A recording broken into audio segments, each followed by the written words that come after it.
మన నెల్లూరు జిల్లా కావలి టౌన్ ప్రజలకి, కావలి సబ్ డివిజన్ లో ఉన్న ప్రజలందరికీ కూడా కావలి డిఎస్పి శ్రీధర్ అని నేను విజ్ఞప్తి చేస్తున్నాను. ఎండాకాలం వచ్చింది.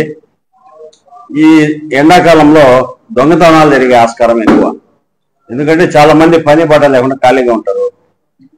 కొంతమంది బంధువులు వెళ్ళకపోవడం, కొంతమంది తీర్థయాత్రలకు పోవడం, ఇల్లు వదిలేసి ఇట్లంతా కూడా జరుగుతుంటాయి. ఈ టైంలో ఎక్కువగా దొంగతనాలు జరిగే ఆస్కారం ఉంది. ఇందుకోసంగాను ముఖ్యంగా కొన్ని జాగ్రత్తలు తీసుకుంటే మంచిది. కాబట్టి తాళాలు వేసేటప్పుడు జాగ్రత్తగా వేసుకోవాలా.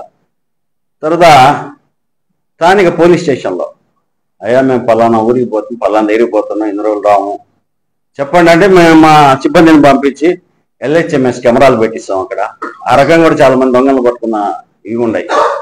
లోపల కెమెరాలు పెట్టిస్తాము. తర్వాత మా బీట్ వాళ్ళు వచ్చి ఎక్కువ ఇంటి ముందర ఫోకస్ చేసి నిఘా ఉంచుతాం. ఎవరు నా దొంగతనాన్ని పోడొస్తారేమో అనేసి కొంచెం కాపులాగా కూడా కొంచెం దాని మీద కాన్సన్ట్రేషన్ ఎక్కువ చేస్తారు. కాబట్టి ఈ జాగ్రత్తలన్నీ తీసుకునేసి అందరూ కూడా సేఫ్గా ఉండాలని, దొంగతనం జరగకుండా మీరు జాగ్రత్తగా ఉండాలని కోరుకుంటూ